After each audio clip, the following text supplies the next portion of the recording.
بسم الله الرحمن الرحيم الحمد لله وكفى وسلام على عباده الذين اصطفى أما بعد فأعوذ بالله من الشيطان الرجيم بسم الله الرحمن الرحيم ما كان محمد أبا أحد من رجالكم رسول الله وخاتم النبيين صدق الله مولانا العلي العظيم معزز علماء کرام، حاضرین مجلس، ہمارے شہر ممرہ کوسہ کی شاہ ولی اللہ اکیڈمی کے ذمہ داران، جمعیت العلماء کوسہ ممرہ کے صدر، سیکریٹری اور سارے ہی اراکین، آپ حضرات میری جانب سے اور سارے ہی حاضرین کی جانب سے مبارکباد کے مستحق ہیں کہ آپ نے اس بامقصد پاکیزہ مجلس کے انعقاد کے لیے کوشش کی، دعوت چلائی، اس کا اہتمام کیا۔ اللہ آپ کو اس کا بہتر سے بہتر صلہ عطا فرمائے۔ محترم بزرگوں، آج کی مجلس کے دو پہلو ہیں۔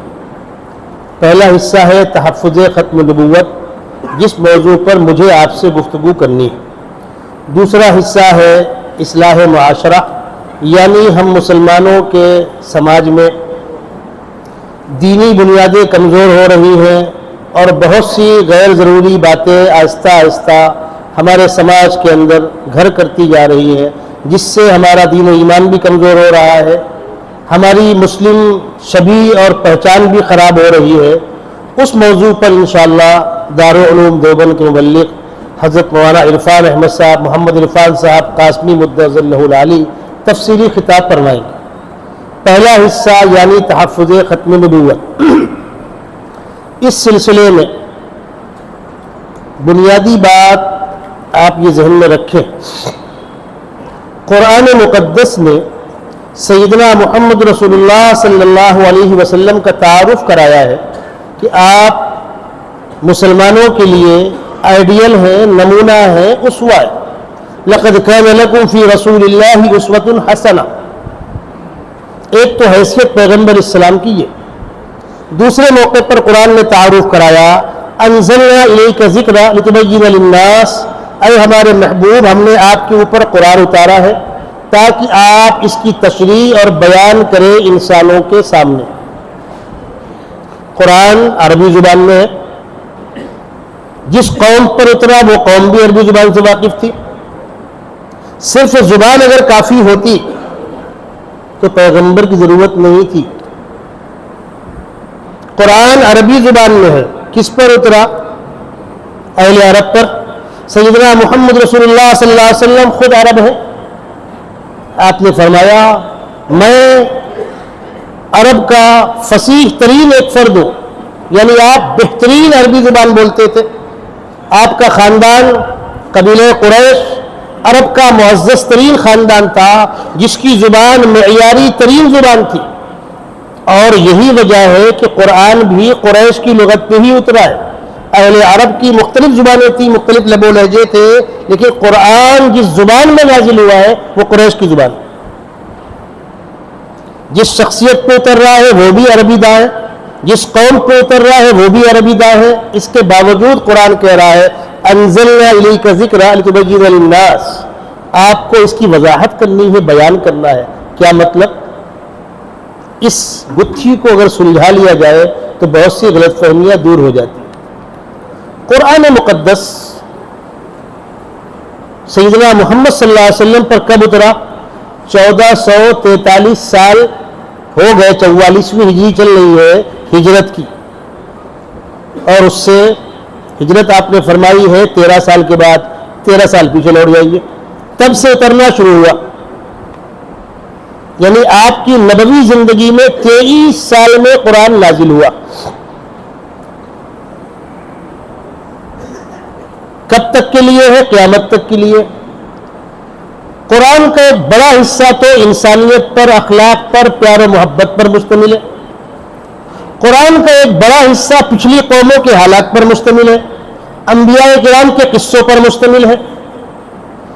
ہمارے لیے فرائض و واجبات، حلال و حرام، عقائد، جنت جہنم، خدا کی خدائی، رسول کی رسالت، اس موضوع پر قرآن کا جو حصہ ہے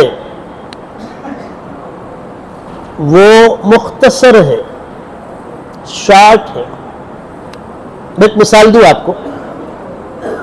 ایک مضمون ہوتا ہے معیشت، اکنامک، اہم مضمون ہے، مشکل ترین مضمون ہے، جس پر ہزاروں ہزار صفحات کی سینکڑوں کتابیں. ہمارے مدرسوں کے اندر، فقہ کے اندر لین دین، کتاب البیوع ایک بڑا عنوان ہے، بڑا باب ہے. اس عنوان کے سلسلے میں قرآن میں آیتیں کتنی ہیں؟ یہ غور کرے گا. 2 سے 3 آیتیں ہیں. ایک آیت لین دین کے معاملے میں، ایک آیت قرض کے لین دین کے بارے میں. یا ایھا الذین آمنوا اذا تداینتم بدین الی اجل مسمى فاکتبوہ، یہ قرض کے لین دین کے مسئلے میں. بنیادی آیت جو کاروبار کے سلسلے میں ہے وہ کیا ہے؟ یا ایھا الذین آمنوا لا تأکلوا اموالکم بینکم بالباطل الا ان تکون تجارۃ عن تراض منکم. آپسی معاملات جو کرو ناجائز طریقے پر، زور زبردستی کر کے، ظلم کر کے مت انجام دو. کیا مطلب؟ پہلے ہوتا کیا تھا؟ آپ کے پاس سامان ہے، میرے پاس پیسہ ہے. سامان والے کو پیسہ ہونا، پیسے والے کو سامان ہونا. آپ نکل جائیں مارکیٹ میں، جتنے لوگ دکان لے کے بیٹھے ہوئے، کپڑے کی دکان، پرچون کی دکان، میڈیکل اسٹور، کوئی بھی سامان، وہ صبح سے شام تک کاروبار کرے گا، 10,000 20,000 50,000 کمائے گا. اس پیسے کو کیا کرے گا؟ کچھ حصے کی سبزی لائے گا، کچھ کا گوشت لائے گا، کچھ کی دوا لائے گا، کچھ مکان کے کرائے پہ خرچ ہوگا، کچھ مکان کے ٹیکس پہ خرچ ہوگا، کچھ پاور بل ہے، کچھ پانی بل ہے، وغیرہ وغیرہ. زندگی کی تمام ضرورتیں اس پیسے سے پوری ہو رہی ہیں. آپ کے پاس پیسہ ہے، آپ سرکاری ملازم ہیں، آپ کو کہیں سے پگار آتی ہے، آپ کے پاس لاکھ روپیہ ہے، تو آپ 2-4-5 ہزار کا گیہوں لیں گے، چاول لیں گے، دودھ لیں گے، ناشتے کا سامان لیں گے، کپڑا لیں گے، دوا لیں گے، وغیرہ وغیرہ.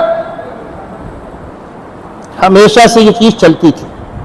اس لین دین کا کوئی معیار تو ہونا چاہیے، کوئی اصول تو ہونا چاہیے. یعنی سامان والے کو پیسہ ملے اور پیسے والے کو سامان ملے، اس کا طریقہ کیا ہوگا؟ اسلام نے وہ طریقہ سکھایا. جس طرح پہلے بچیاں بالغ ہوتی تھی تو بس طاقت کے زور پہ اٹھا کے لے چلے گئے. عام طور پر لڑکے والے لڑکیوں کو کڈنیپ کر لیتے تھے. اب یہ نوبت نہ آوے اس لیے بچی کے باپ، بچی کے والدین بچی کو دفن کر دیتے تھے. یہ بڑی ہوگی، بالغ ہوگی، لوگ آئیں گے، چھین کر لے کر چلے جائیں گے. اسلام نے اس کا ایک مقدس پاکیزہ طریقہ دیا جس کو نکاح کہتے ہیں. ایسے ہی اسلام نے بیپار کے انجام دینے کے لیے ایک مکمل، ایک منظم طریقہ دیا جس کو لین دین اور بیع اور اشترا کہتے ہیں. یہ آیت یا ایھا الذین آمنوا لا تأکلوا اموالکم بینکم بالباطل الا ان تکون تجارۃ عن تراض منکم، یہ اصولی بات کہہ رہی ہے.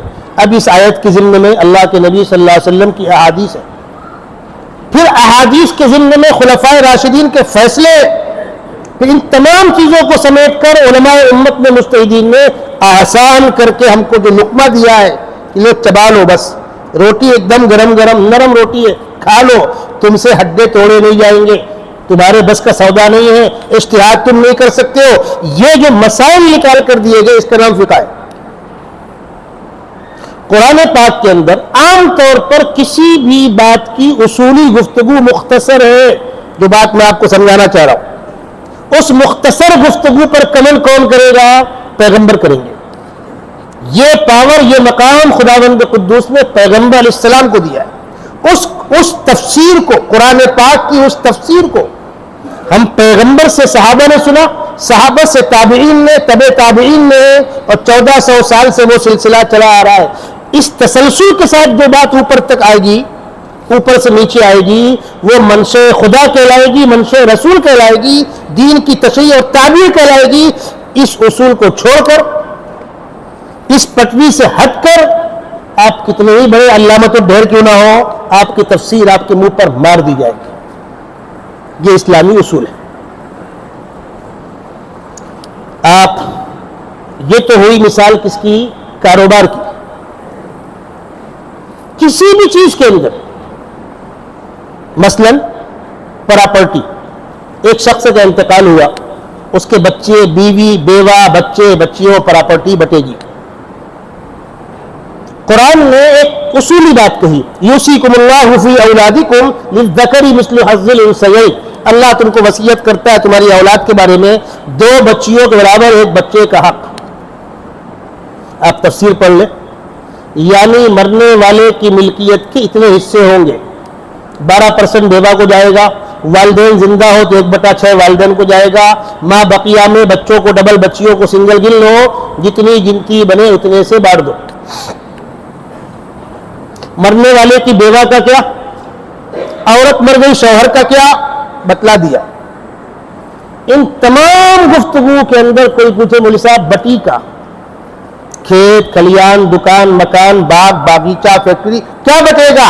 جو ملکیت میں ہوگا وہ بٹے گا، بس اصولی بات۔ جو چیز ملکیت کا حصہ ہوگی بٹے گی، وہ کیا کیا ہے وہ تم جانو، کیش پیسہ ہے، زیور ہے، زمینیں ہیں، بنگلے ہیں، باغات ہیں، حویلیاں ہیں، چاہے جو۔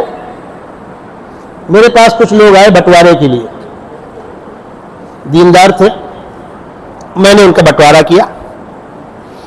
اس بٹوارے میں کہیں پر رہائشی مکان کا تذکرہ نہیں ہو رہا۔ میں نے پوچھا ان سے، بھائی باپ کا مکان؟ چلے یہاں مکان تو ہے۔ بولے کہا وہ، ارے مولانا کیا ابا کا مکان بھی بٹے گا؟ یعنی بھائی بہنوں کو رہائشی مکان میں حق دینے کو تیار نہیں۔ میں نے کہا بٹے گا تو؟ کہنے کیا بہنیں رہنے آئیں گی؟ کہا نہیں رہنے نہیں آئیں گی، پرسنٹ پکڑ لو، حق طے کر دو۔ کہنے ہم لوگ کل آتے، 2 دن کے بعد لوٹ کر آئے۔ مولانا ہمارے ماموں جو ہیں قرآنی علوم کے بڑے ایکسپرٹ ہیں، بڑے ماہر ہیں۔ ہم نے ان سے کہا، انہوں نے پورا قرآن کھنگال مارا، کہیں پر رہائشی مکان میں بیٹیوں کا حق نہیں ملا۔ تو میں نے کہا ماموں سے پوچھنا وہ مکان ملا؟ سبحان اللہ، یہ معیار ہے؟ اگر یہ معیار تو مکان نہیں ملا آپ کو، انہیں نام پہ کرا دو۔ قرآن وہ مکان نہیں بتلائے گا، قرآن وہ دکان نہیں بتلائے گا، قرآن گفتگو کرے گا ملکیت سے۔ وہ مکان ملکیت میں آتا ہے کہ نہیں آتا ہے؟ یہ مثالیں میں آپ کو اس لیے دے رہا ہوں کہ قرآن اجمالی گفتگو کرتا ہے۔ پیغمبر علیہ السلام کو قرآن تفسیر اور تشریح کا حق دے رہا ہے۔ پیغمبر علیہ السلام کی زندگی سے جو جو چیزیں ثابت ہو وہ دین ہے، جو جو چیزیں ثابت ہو سب دین ہے۔ ہم جس کام میں لگے ہیں وہی دین ہے، یہ بددیانتی ہے۔ ہم جس کام میں لگے ہیں وہ دین کا حصہ ہے۔ اس طریقے سے میری باڈی، میری آنکھ بھی محفوظ، کان بھی محفوظ، ناک بھی محفوظ، دل بھی محفوظ، پھیپھڑے محفوظ، کتنی محفوظ۔ کوئی ایک بھی جز خراب ہوگا، ایک پارٹ خراب ہوگا تو خطرہ ہو جائے گا۔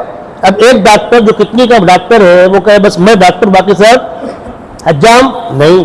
جو ناک کا ڈاکٹر وہ بھی ڈاکٹر، جو کان کا ڈاکٹر وہ بھی ڈاکٹر، جو آنکھ کا ڈاکٹر وہ بھی ڈاکٹر۔ اس طریقے سے جو روحانی معالج وہ بھی معالج، جو جسمانی معالج وہ بھی معالج۔ گاڑی کے اندر طاقت تو انجن کے اندر ہوتی ہے، لیکن پترا محفوظ نہ رہے، دروازے محفوظ نہ رہے تو آپ محفوظ رہیں گے؟ گاڑی کو چلا کون رہا ہے؟ نہ دروازے چلا رہے ہیں، نہ پترا چلا رہا ہے، نہ اوپر کا اسٹینڈ چلا رہا ہے انجن، لیکن انجن کو سپورٹ کون کرے گا؟ باڈی۔ اللہ کے نبی صلی اللہ علیہ وسلم سے جو جو چیزیں ثابت ہیں وہ سب دین کا حصہ ہے۔ علماء امت نے دین کی 5 بنیادی شق بتلائی ہے، 5 بنیادی اس کے درجات۔ نمبر 1 عقائد، نمبر 2 معاملات، نمبر 3 معاشرت، نمبر 4 اخلاقیات، اور نمبر 5 عبادات۔ عقائد، عبادات، معاملات، اخلاق، معاشرت، یہ 5 چیزیں ہیں دین کی بنیاد۔ حضرت مولانا عرفان صاحب مدظ اللہ العالی جب آپ کے سامنے اصلاح معاشرہ پر گفتگو کریں گے، ہو سکتا ہے وہ اس بحث کو چھیڑے۔ میں صرف اوپر کی پہلی قسم لیتا ہوں، عقائد۔ یہ دین کے 5 بنیادی پلر ہیں: عقائد، عبادات، معاملات، معاشرت، اخلاقیات۔ ان میں سے کسی ایک میں بھی کمی ہوئی تو پھر خیریت نہیں، اور ان میں سب سے اہم ہے عقائد۔ ان 5 میں سب سے اہم ہے عقائد۔ آپ نماز لاکھ پڑھتے رہے، عقیدہ درست نہیں، جہنم۔ آپ انسانوں کی خدمت لاکھ کرتے رہے، زکوٰۃ و خیرات بانٹتے رہے، انسانوں کے آپ علاج معالجہ کرتے رہے، طبی کیمپ لگاتے رہے، گھر گھر جا کر خدمت کرتے رہے، اور عقائد درست نہیں تو انجام جہنم۔ دین کے کسی بھی کام میں آپ لگے اور عقائد درست نہیں تو انجام جہنم۔ آج رونا اس بات کا ہے کہ عقائد کیا ہے امت کو وہ بھی نہیں معلوم۔ جس عقائد پر باقی تمام چیزیں ٹھہری ہوئی ہیں، ٹکی ہوئی ہیں، وہ عقائد کیا ہے امت کو وہ بھی نہیں معلوم۔ عقائد کی میں ایک آدھ چیزوں کی نشاندہی کروں، تفصیل تو بہت ہے اس کے اندر۔ خدا کی خدائی، خدا کی خدائی میں آپ نے شرک کیا، اس کی ذات میں، اس کی صفات میں، بیڑا غرق۔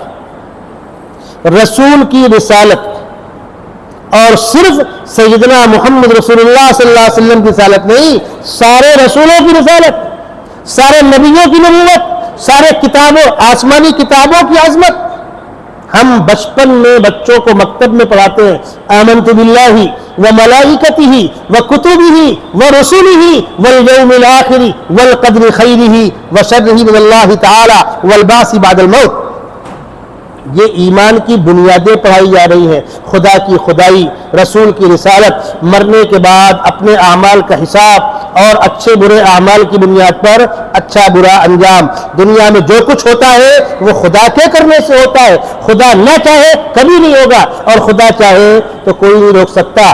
اسباب ذرائع بن جاتے ہیں، عام طور پر اسباب پر نتیجہ مرتب ہو جاتا ہے، لیکن خدا کو اس کا پاور حاصل ہے کہ اسباب موجود ہوں اور خدا رکاوٹ لگا دے۔ مثال سمجھ لیجیے، انسان کی پیدائش ماں باپ کے ملاپ سے ہوتی ہے۔ اِنَّا خَلَقْنَا الْإِنسَانَ مِن نُطْفَةٍ أَمْشَاجٍ نَبْتَلِيهِ فَجَعَلْنَاهُ سَمِيعًا بَصِيرًا۔ ہم نے انسان کو مرد و عورت کے اختلاط سے پیدا کیا، یہ عام ذریعہ ہے، لیکن خدا اس ذریعے کا پابند نہیں ہے۔ ماں نہ ہو بچہ ہو سکتا ہے، جیسے دادی حوا کو بچہ ہوا آدم علیہ السلام کی بائی پسلی سے، دادی حوا کی کوئی ماں نہیں ہے۔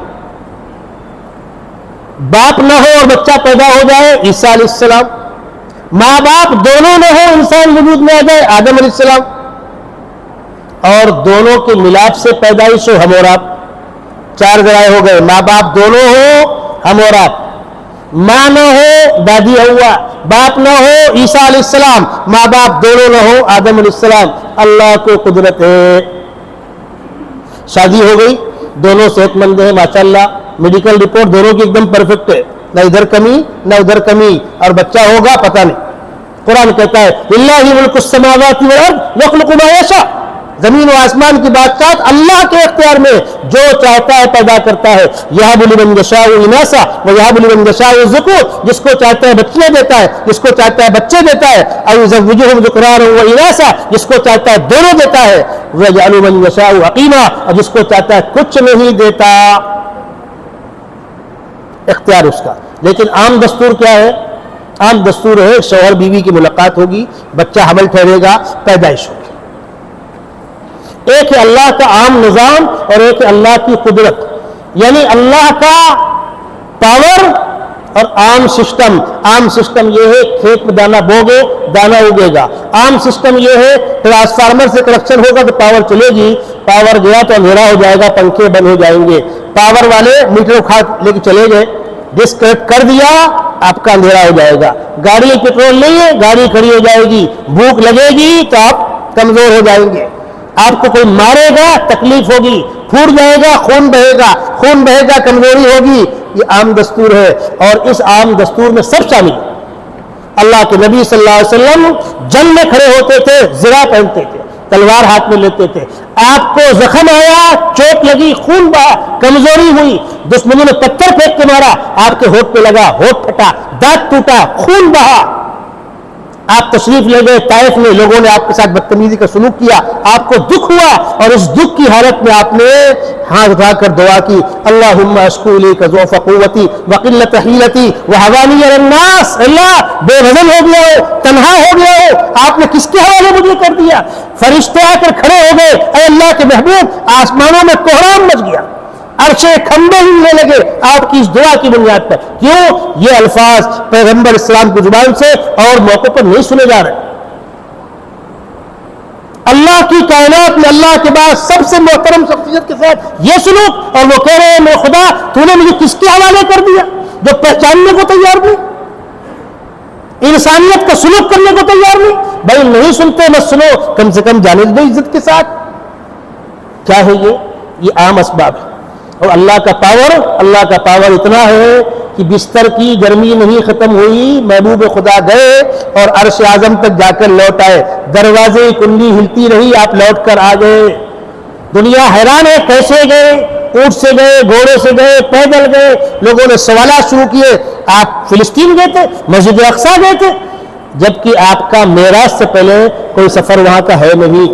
تو جو لوگ وہاں جا کر آئے تھے، دروازے کتنے ہیں، کڑی کنڈی کتنی ہے، گیٹ کتنے ہیں، سائز کیا ہے. خداوند قدوس نے کہا ان نالائقوں سے کہہ دیجئے میں گن کے بتلا دیتا ہوں. وہ تمام چیزیں آپ کی نگاہوں کے سامنے کر دی گئی، آپ نے گن کے بتلا دیا. ابو جہل نے کہا ابو بکر اگر کوئی بندہ کہے کہ میں ایک ہی رات میں مکے سے شام جا کر آ گیا کیا ممکن ہے؟ کیا ممکن نہیں. کیسے جائے گا؟ پیدل جائے گا نہیں پہنچے گا، گھوڑے پہ جائے گا نہیں پہنچے گا، اونٹ پہ جائے گا نہیں پہنچے گا. تو ابو جہل نے کہا لگایا کہ تمہارے دوست وہی بات کہہ رہے ہیں. سیدنا ابوبکر صدیق نے کہا اگر وہ کہہ رہے ہیں تو بخدا 100% صحیح. تو ابو جہل نے کہا واہ اسی کا نام ہے اندھی تقلید. تو ابوبکر صدیق نے کہا عقل کے دشمن، جو خدا فرشتے کو صبح شام ایک پلک جھپکتے میں بھیجتا ہے اسی خدا نے اپنے محبوب بلا لیا. اشکال کیا ہے؟ اسی لیے جب قرآن نے معراج کا تذکرہ کیا ہے تو یہ نہیں کہا کہ میرے محبوب چل کر گئے، کہا ہم نے بلایا، اللہ نے بلایا. اب بندو بتلاؤ تم جانے والے کو مت دیکھو، بلانے والے کو دیکھو. کیا بلانے والا بھی اسباب کا پابند ہے؟ اسی لیے معراج کا تذکرہ کرنے سے پہلے کہا گیا کہو سبحان اللہ، ان تمام واسطوں سے بے نیاز ہے، سارے عیوب سے بے نیاز ہے. سبحان الذی اسری بعبدہ، پہلے بے نیازگی کا کلمہ پڑھو، پہلے اقرار کرو خدا بے نیاز ہے، وہ محتاج نہیں ہے، یہ اس کا پاور ہے. اور جب محبوب خدا مکے سے مدینے جا رہے ہیں اور دشمنان اسلام پیچھا کر رہے ہیں تو ان سے بچنے کے لیے آپ غار ثور بھی جا رہے، آپ روح پوش بھی ہو رہے. مکے سے مدینے آپ تقریباً 14-15 دن کا سفر ہے وہ طے کر کے جا رہے. راستے میں بھوک بھی لگ رہی ہے، پیاس بھی لگ رہی ہے، سراقہ آپ کا پیچھا کر رہے ہیں، آپ ان سے بچنا چاہ رہے ہیں. کیا ہے؟ بہرحال یہ گفتگو آگے بڑھ گئی، پھر لوٹیے. بنیادی چیز ہے عقائد، خدا کی خدائی، رسول کی رسالت. اب اگلی بات سنیے. جس طریقے سے ہم اللہ کے ایک ہونے کا اقرار کرتے ہیں اس میں اتنی برابر لاپرواہی ہوئی بیڑا غرق. جس طریقے سے ہم سیدنا محمد رسول اللہ صلی اللہ علیہ وسلم کے رسول ہونے کا اعتراف کرتے ہیں اس میں چوک ہوئی تو بیڑا غرق. اگلی بات سن لیجیے جو آج کا موضوع ہے. سیدنا محمد رسول اللہ صلی اللہ علیہ وسلم خاتم النبیین ہیں. آپ کے بعد اب کوئی نیا نبی رسول نہیں آ سکتا. قرآن آخری کتاب ہے، اب قرآن کے بعد کوئی اگلی کتاب نہیں آ سکتی. اگر کوئی شخص دعویٰ کرے وہ جھوٹا ہوگا.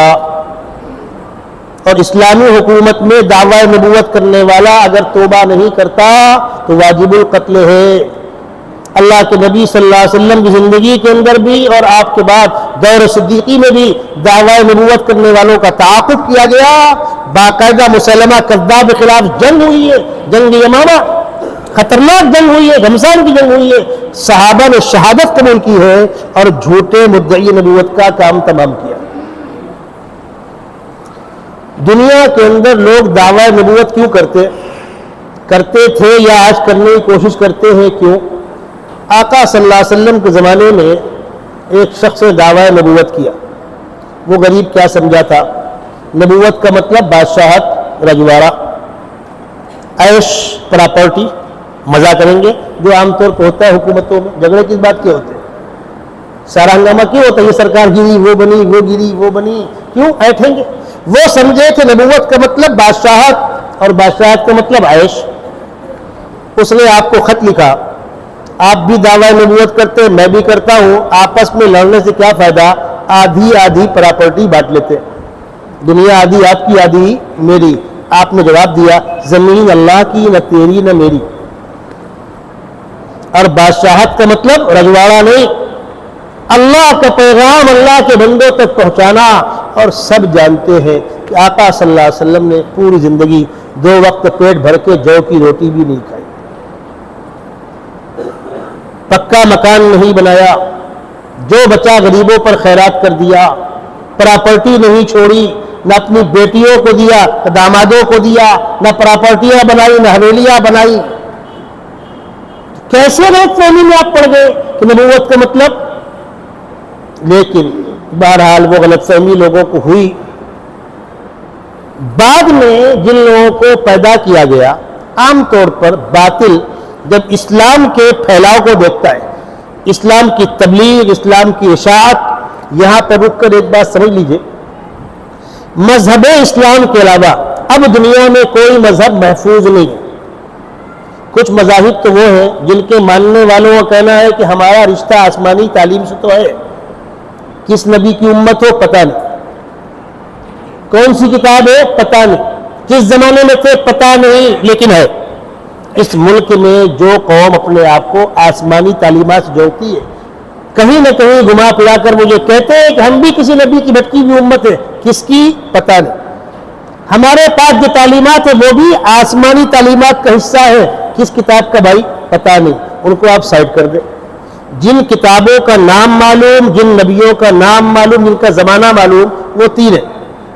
سیدنا موسیٰ علیہ السلام کتاب توریت، سیدنا داؤد علیہ السلام کتاب زبور، سیدنا عیسیٰ علیہ السلام کتاب انجیل. ان کتابوں میں سے ایک کتاب تو پہلے ہی ختم ہو گئی، زبور. بچی کیا؟ توریت اور انجیل. مولانا کو آگے آنے دیجیے، اندر جگہ دے دیجیے، نکل جائے. جو کتابیں بچی یعنی توریت اور انجیل، ان کتابوں کی حالت یہ ہے کہ وہ کتابیں محرف ہیں، ان میں کمی زیادتی کی گئی ہے، محفوظ نہیں. اب محفوظ کتاب صرف اور صرف قرآن مقدس. کسی نبی کی زندگی محفوظ نہیں ہے. زندگی محفوظ صرف اور صاف بھی جاری میں صحیح نہیں ہے. باہر آواز صاف نہیں جا رہی کیا؟ ٹھیک ہے چلیے. کسی نبی کی زندگی اگر محفوظ ہے تو وہ صرف اور صرف سیدنا محمد رسول اللہ صلی اللہ علیہ وسلم کی. اسی لیے مذہب اسلام سکہ رائج الوقت. ایک عیسائی نے مسلمان سے پوچھا کہ بھائی ہم لوگ اپنے مذہب کی تبلیغ کے لیے بہت خرچ کرتے ہیں لیکن ویسا پھیلاؤ، ویسا فروغ نصیب نہیں ہوتا، اور تم مسلمان کندھے پر بستر رکھ کر ٹہلتے ہو، جنگل جنگل، دیہات دیہات، پیدل چلے جا رہے ہیں، سادہ کھانا کھا رہے ہیں، سادی سواری میں سفر کر رہے ہیں. جو عام طور پر ہمارے دعوت کا نظام ہے کہ بھائی کم بجٹ کا سفر طے کرو، سستی گاڑی میں سفر کرو تاکہ سارے ساتھی اس کے متحمل ہو سکے. تمہارا دین کیوں پھیلتا ہے، ہمارا کیوں نہیں پھیلتا؟ اس نے جواب دیا. کیا جواب دیا؟ آپ بھی سن لیں غور سے. ایک دکان میں بچہ آتا ہے جس کے پاس 50 کا نوٹ ہے. وہ ہاتھ بڑھا کر دکاندار سے کہتا ہے فلاں سامان دے دو. دکاندار تک پہنچ بھی نہیں پاتا. دکاندار آگے بڑھ کر پوچھتا ہے بیٹا کیا چاہیے؟ یہ ٹافی چاہیے، یہ کمفرٹ چاہیے، یہ سامان چاہیے. بچہ جس جانب اشارہ کرتا ہے وہ نکال کے اس کو دے دیتا ہے. پوچھتا ہے کتنے کا دوں؟ 10 روپے کا دو. امی نے 10 روپے کا منگایا ہے تو باقی 40 پلٹا دیتا ہے، 10 کا سامان دے دیتا ہے. اس چھوٹے بچے سے نوٹ بھی قبول کر لیتا ہے، اس کو سامان بھی دے دیتا ہے. ہم اور آپ پڑھے لکھے لوگ، ہم 100 روپے کا نوٹ لے کر گئے، دکاندار کو بڑھا کے دے رہے بھائی رکھو، اور مجھ کو بجائے 100 روپے کے 20 روپے کا سامان دے دو، 80 تم رکھ لو. دکاندار نوٹ میں ہاتھ لگانے کو تیار نہیں. کیوں؟ وہ نوٹ ڈپلیکیٹ ہے. اوریجنل نوٹ بچہ لے کر آیا ہوا ہے، دکاندار ہاتھ بڑھا کے لے رہا ہے، اور ڈپلیکیٹ نوٹ پڑھا لکھا آدمی لے کر آیا ہوا ہے، دکاندار چھونے کو تیار نہیں. 100 کا نوٹ 80 میں قبول، 20 میں قبول کرنے کو تیار نہیں. کیوں؟ وہ نوٹ ڈپلیکیٹ. مسلمان جس کتاب کی تبلیغ کر رہا ہے وہ کتاب سچی ہے، وہ کتاب اوریجنل ہے، اور تم جس کی تبلیغ کر رہے ہو اس کو تم ڈھو رہے ہو. نہ اس کتاب کی اصلیت محفوظ ہے. وہ کتابیں جن زبانوں میں اتری ہیں ان زبانوں میں آج موجود نہیں ہے. آج جو موجود ہے وہ ترجمہ ہے اس کا. اور قرآن مقدس جس زبان میں اتری ہے وہ زبان محفوظ ہے، قرآن کے وہ الفاظ محفوظ ہے، قرآن کا لب و لہجہ محفوظ ہے، قرآن کی وہ قراتیں محفوظ ہے، حتیٰ کہ قرآن کا رسم الخط، مثال دوں میں آپ کو، یہاں قرآن حضرات بھی ہوں گے توجہ دیں گے، ہمارے یہاں قرآن پاک کا رسم الخط یہ ایک مستقل موضوع ہے، قرآن پاک کو اس کے رسم الخط سے ہٹ کر لکھنے کی اجازت نہیں ہے۔ آپ سورہ فاتحہ لیجئے، الحمدللہ رب العالمین الرحمن الرحیم مالک یوم الدین، مالک یوم الدین کو عربی گرامر لکھیں گے، میم الف زبر ما، لام اور کاف لکھی، یہ عربی گرامر ہے۔ اور قرآن میں کیسے لکھا ہوا ہے؟ میم پر کھڑا زبر ہے، لام اور کاف ہے، میم الف زبر ما نہیں ہے۔ کیوں نہیں ہے؟ یہ قرآن کا رسم الخط ہے۔ اب قرہ کہیں گے بھائی چونکہ اس میں دوسری قرت ہے مالک یوم الدین، اور یہ حقیقت ہے، اگر آپ نے اس کو الف کے ساتھ مالک یوم الدین لکھ دیا تو دوسری قرت اس میں ضم نہیں ہو پائے گی، اور یہ قرآن کے رسم الخط کا کمال ہے۔ اسی رسم الخط کے اندر ہم تو پڑھتے ہیں حفص قرت، اسی رسم الخط کے اندر قریش کی لغت کے اندر وہ ساتوں لہجوں کی گنجائش موجود ہے، وہ قرآن کا اپنا رسم الخط ہے، قرآن کی لکھاوٹ بھی من جانب اللہ، قرآن کی پڑھنے کا طریقہ بھی، اسی لیے عربی زبان میں غنہ نہیں ہے، مد نہیں ہے، اور قرآن میں ہے۔ کیوں؟ قرآن کا اپنا لب و لہجہ ہے۔ تو الحمدللہ قرآن مقدس الحمد کے الف سے لے کر والناس کی سین تک ویسا ہی محفوظ ہے جیسا سیدنا محمد رسول اللہ صلی اللہ علیہ وسلم پر نازل ہوا تھا۔ قرآن کے بعد نہ کسی کتاب کا دعویٰ قبول ہوگا، نہ رسول اللہ صلی اللہ علیہ وسلم کے بعد کسی کی نبوت رسالت کا دعویٰ قبول ہوگا، اور اگر کوئی دعویٰ کرتا ہے تو اب اس پوائنٹ کو واضح کر دوں، تو پھر لوگ دعویٰ کرتے کیوں ہیں؟ ان سے دعوے کرائے جاتے ہیں، وہ دعویٰ رسالت ہو کہ دعویٰ مہدویت ہو، فارمیٹ بن کے ریڈی رہتا ہے، چہروں کی طرح جاری رہتی ہے۔ باطل فارمیٹ بن کے رکھتا ہے، بنا کر ریڈی، چہروں کی تلاش ہوتی ہے۔ مرزا غلام احمد قادیانی جو 1839 میں قادیان پنجاب میں پیدا ہوا اور 1909 میں اس کی موت واقع ہوئی، اس کی تعلیم چوتھی تک، بعد لوگوں نے کہا چوتھی فیل، چلو چوتھی تک پڑھا ہوا آدمی ہزار صفحات کی کتابوں کو مصنف ہوگا؟ روحانی خزائن میں اس کی تمام کتابوں کو جمع کر دیا گیا ہے، تقریباً 40 کتابوں کے مجموعے کو اس کے اندر شامل کیا گیا ہے، اور جو چمڑے کی جلدوں کے ساتھ معیاری کتابت کے ساتھ شائع کی گئی ہے۔ آپ اسی کتابیں پڑھیے، ازالہ اوہام پڑھیے، اور کتابیں ہیں اس کی، تلبیسات پر کتابیں پڑھیے، سر چکراتا کریں۔ چوتھی پاس یہ تحریر اصل میں فارمیٹ ریڈی ہے، حکیم نور الدین کی مدد سے وہ کارنامہ انجام دیا گیا۔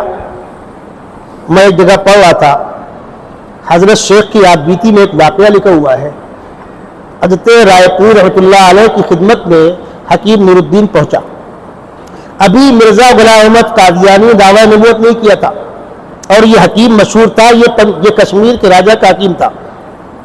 تو آپ نے اس کو دیکھ کر فرمایا کہ عالم بالا میں یہ بات طے ہے کہ پنجاب میں ایک شخص دعویٰ نبوت کرے گا جھوٹا، اور تو اس کا معاون ہوگا۔ ابھی مرزا نے دعویٰ بھی نہیں کیا تھا اور یہ اس کا معاون بھی نہیں بنا تھا۔ حضرت شیخ رائے پوری فرما رہے ہیں کہ عالم بالا میں یہ بات طے ہے، لکھی ہوئی ہے، مجھ کو نظر آ رہی ہے کہ ایک شخص پنجاب کے اندر دعویٰ نبوت کرے گا جھوٹا، اور تو اس کا پہلا معاون ہوگا۔ حقیقت یہ ہے کہ مرزا کا اس میں کچھ نہیں تھا، حکیم نور الدین کا کارنامہ تھا۔ وہ تو خیر کمبخت مر کے چلا گیا، 1808 میں مرا، اس کا پہلا خلیفہ نور الدین، دوسرا بشیر الدین محمود، تیسرا ناصر، چوتھا طاہر، اور پانچواں مردود مسروق۔ 5 خلفاء اب تک ہو چکے، 5واں موجود ہے۔ پہلے خلیفے کی مدت 8 سے لے کر 14، دوسرے کی 14 سے لے کر 65، تیسرے کی 65 سے لے کر 82، اور چوتھے کی 82 سے لے کر 2003، اور 2003 کے بعد سب تک یہ مسرور ہے۔ یہ خلفاء ہے اس کے، باطل نے اس کو گود لے رکھا ہے۔ تقریباً یہی صورتحال دعویٰ مہدویت کرنے والوں کی ہوتی ہے۔ میں اپنی بات کو سمیٹ رہا ہوں، وہاں تشریف لا چکے۔ دعویٰ نبوت کرنے والوں سے دعوے کیوں کرائے جاتے ہیں؟ مسلمانوں کو ڈسٹرب کرنا، نوجوانوں کو بدزن کرنا دین و اسلام سے، عقائد کے اندر انتشار پیدا کرنا، یہ آپس میں ہی لڑتے رہے، ہمارے مقابلے میں طاقت نہ ہو سکے۔ دعویٰ مہدویت کرنے والے بہت سے پیدا ہوئے، آپ کے اس وقت اورنگ آباد کے اندر ایک شخص ہے شکیل ابن حنیف، یہ دربھنگہ بہار کا رہنے والا ہے، اس کی دینی تعلیم زیرو، دینی تعلیم کچھ بھی نہیں ہے، دعویٰ آسمان پر، اس کی اسکول کی تعلیم ہے، دلی میں اس گھر میں جا کر ٹھہر کے آیا ہوا، جا ہی رہتا تھا، اس کو شوق تھا، ان لوگوں سے مل کر آیا ہوں جنہوں نے اس کے شروع کے حالات بتلائے، گھر کے گزارا مشکل تھا، محلے کے لوگ چندہ کرے گھر کا راشن بھراتے تھے، لیکن آہستہ آہستہ آہستہ جب باطل کا اعلی کار بنا تو آج وہ کس مقام پر ہے یہ مختصر سی مجلس اس کی متحمل نہیں، میں بتلا دوں۔ بمبئی میں کئی مرتبہ ایسا ہوا ہے، لیلاوتی میں، بامبے ہاسپٹل میں بڑے اسپتالوں میں ایڈمٹ ہوا ہے، اطلاعات ملی، لوگوں نے معلوم کیا، اسپتال کا عملہ بتلانے کو تیار نہیں، اس نام سے وہ ایڈمٹ ہی نہیں ہوا۔ اسفار ہوتے ہیں صاحب، لگژری اسفار ہوتے ہیں، اس کے اصلی آئی ڈی پر ٹکٹ نہیں ہے، ٹکٹ کسی اور نام پر ہے، یہ سرکار کی سپورٹ کے بغیر ہے۔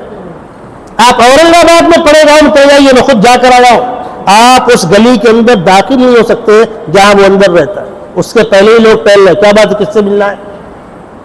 آپ کو روکیں گے، آپ نہیں روکیں گے، ہاتھا پائی کریں گے، پولیس آ جائے گی۔ اورنگ آباد کے اندر ایسے حالات ہوئے، علماء نے ایک آبدہ پیش قدمی کی کہ باقاعدہ سرکار نے اس پر ایکشن لیا۔ یہ باطل طاقتیں اس قسم کے لوگوں کو کھڑا کرتے ہیں، مردوں کو بھی عورتوں کو بھی۔ ہم مسلمانوں کی ذمہ داری ہے علماء سے رابطے میں رہیں اور اس قسم کی مجلسوں میں شرکت کریں۔ شاہ ولی اللہ اکیڈمی کے خدام یہ کام کر رہے ہیں، جمعیت علماء ممرہ کوسا کے لوگ اس میں تعاون کر رہے ہیں، آپ کو بلایا۔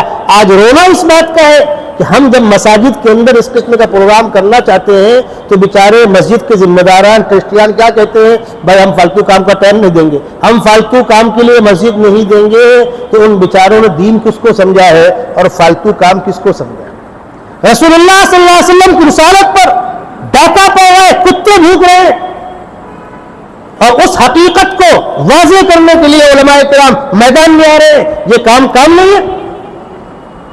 حضرت مولانا محمد علی منگیری یعنی مولانا ولی رحمانی کے دادا، ان کے ابا تھے مولانا محمد اللہ رحمانی، ان کے ابا مولانا محمد علی منگیری۔